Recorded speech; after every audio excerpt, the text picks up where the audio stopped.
ക്രിസ്തുവിൻ്റെ സമാധാനം നിങ്ങളോടുകൂടി ഉണ്ടായിരിക്കട്ടെ. വചനകിരണത്തിലേക്ക് ഏവർക്കും സ്വാഗതം. ജീവിതത്തിൽ ഏതൊരു വലിയ കാര്യത്തിനു മുൻപും കൃത്യമായ ഒരുക്കം അത്യന്താപേക്ഷിതമാണ്. ലോകം പലപ്പോഴും ഭൗതികമായ പരിശീലനങ്ങൾക്ക് മാത്രം മുൻഗണന നൽകുമ്പോൾ യഥാർത്ഥ വിജയം ആത്മീയമായ ഒരുക്കത്തിലൂടെയാണ് കൈവരുന്നതെന്ന് വിശുദ്ധ ഗ്രന്ഥം നമ്മെ വീണ്ടും വീണ്ടും ഓർമ്മിപ്പിക്കുന്നു. പഴയ നിയമത്തിലെ എസ്തേർ രാജ്ഞിയുടെ ജീവിതം ഇതിന് ഏറ്റവും വലിയ ഉദാഹരണമാണ്.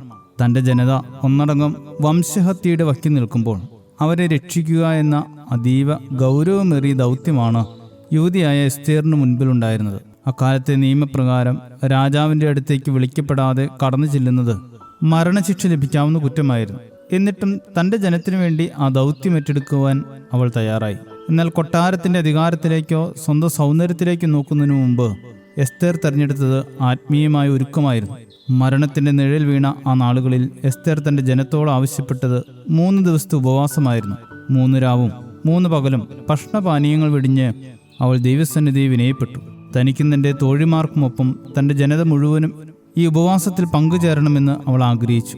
ആത്മീയമായ ആയുധങ്ങൾ ധരിക്കാതെ ലൗകികമായ അധികാരത്തിന് മുന്നിൽ നിൽക്കാൻ കഴിയില്ലെന്ന് എസ്തേറിന് നന്നായി അറിയാമായിരുന്നു. ഉപവാസത്തിലൂടെ ലഭിച്ച ആത്മധൈര്യത്തോടെ അവൾ രാജസന്നിധിയിലെത്തുകയും തൻ്റെ വംശത്തെ അടിമത്തത്തിൽ നിന്നും നാശത്തിൽ നിന്നും വിമോചിപ്പിക്കുകയും ചെയ്തു.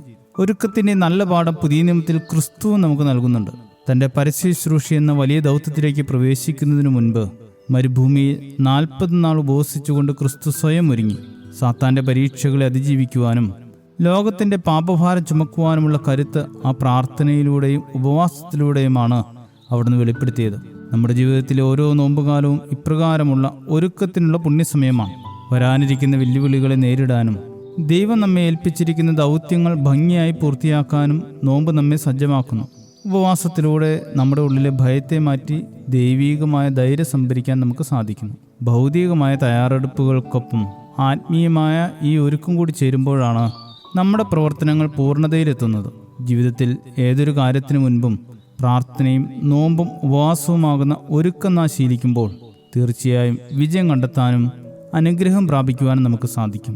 ഈ നോമ്പുകാലം ദൈവഹിതം നിറവേറ്റുവാനുള്ള കരുത്ത് നേടുന്ന ഒരുക്കത്തിൻ്റെ നാളുകളായി മാറട്ടെ.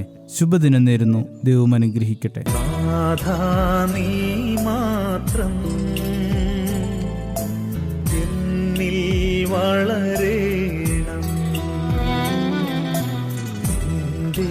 കൃപമാത്രം എന്നിൽ നിറയേണം. നാഥാ നീ മാത്രം എന്നിൽ വളരേണം.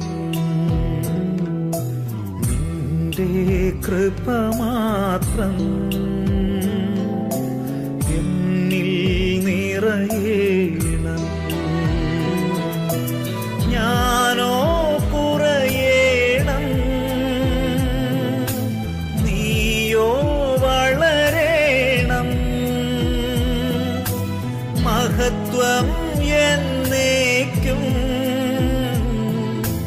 നിനക്കുള്ളതാകേണം.